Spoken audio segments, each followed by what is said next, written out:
If you own a home freeze dryer, then chances are you are going to be doing an oil change in your house in the very near future.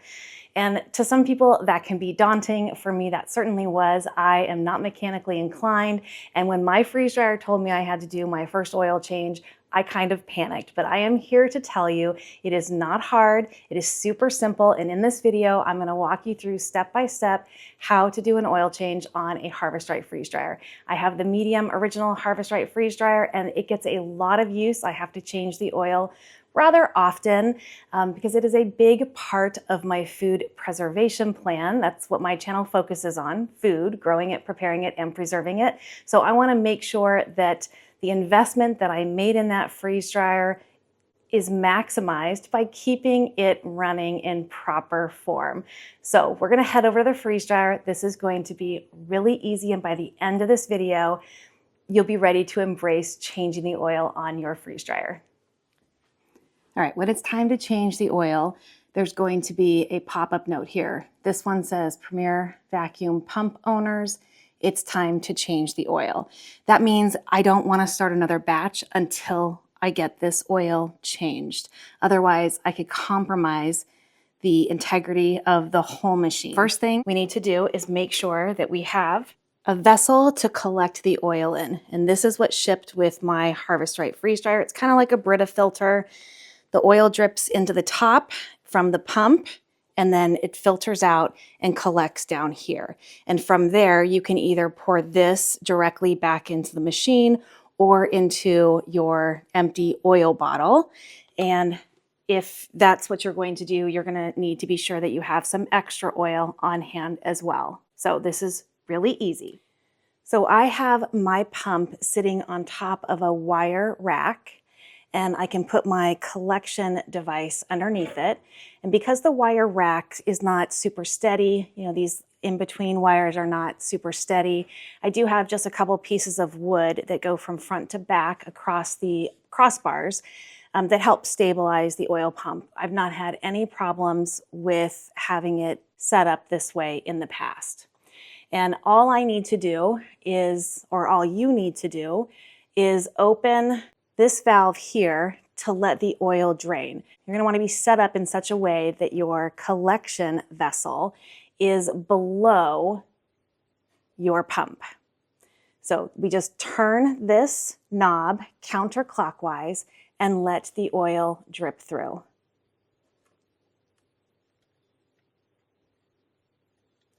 And it's as simple as that. It is currently dripping through. This is going to take maybe 5 minutes or so to fully empty out of the pump, and you can see the level going down as it's draining. And then when it stops draining, it's done. We're getting pretty empty in the pump itself. Still have a pretty good stream on the oil, and it's just filtering into the vessel. You just want to wait until all of the dripping has stopped.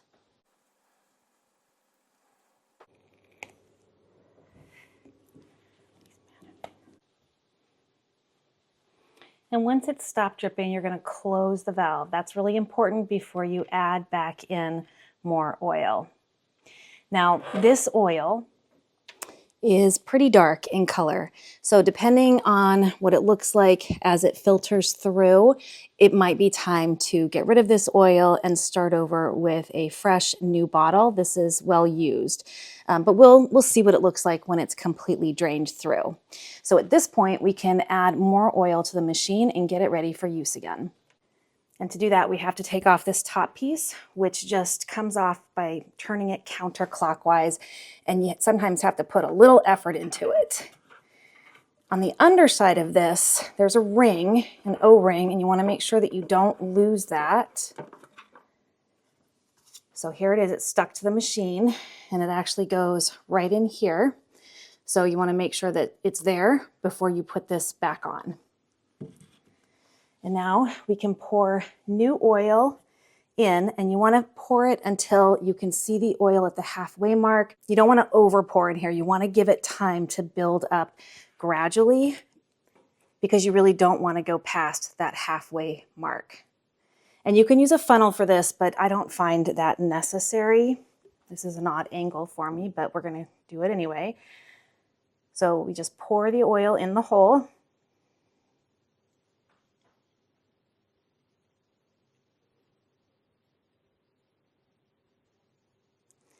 It will take quite a bit. This is probably a good 2 cups of oil, I'm guessing, at least 1.5 cups.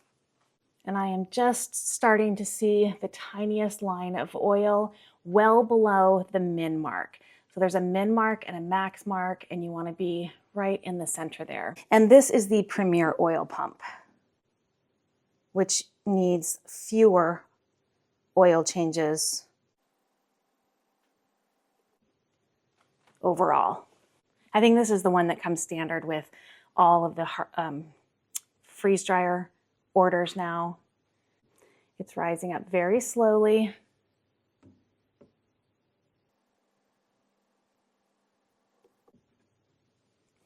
But as it starts to get to these lines, it'll be a quicker fill. So you'll want to add less each pour.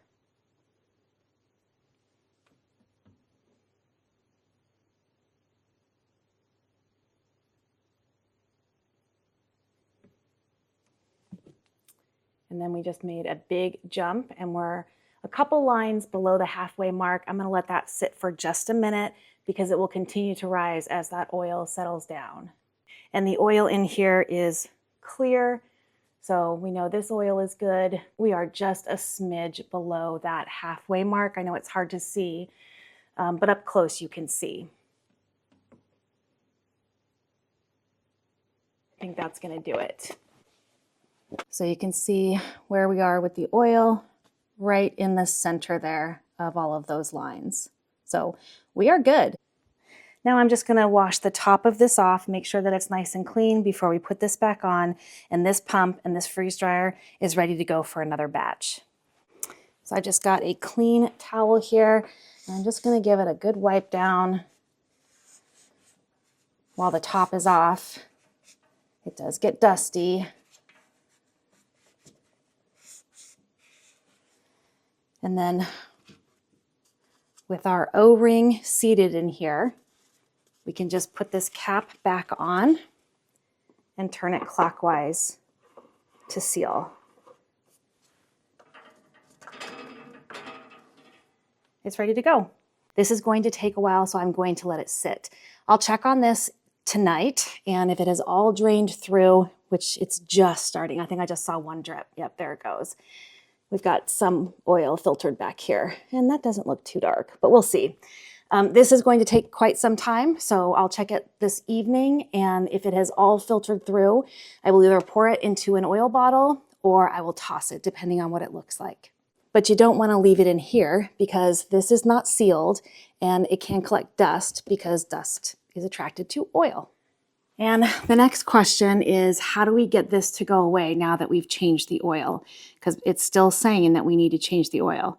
Well, how you get rid of it is by using your machine again, which means if you're not checking this, or if you decide to ignore it and run another batch, you may not remember to change your oil, and you're gonna put a lot of extra wear and tear on your machine. So when you see this, don't do your next batch, change your oil, and once your pump is set back up, you are ready to do another freeze drying batch. This oil looks fine, so I think I'm just gonna pour that back into the bottle. Freeze drying is a wonderful way to preserve food, but these machines are expensive. They're hard to move, they're hard to get in and out of the house. So you wanna make sure that you're taking care of it, and now you can change the oil in your freeze dryer without hesitation. It is really simple. If I can do it, anybody can do it. Thank you so much for joining me for another Freeze Dry Friday, changing the oil in your Harvest Right freeze dryer edition. My name is Kelly, you're at A Better Choice Homestead, and I do hope you come back and visit again soon.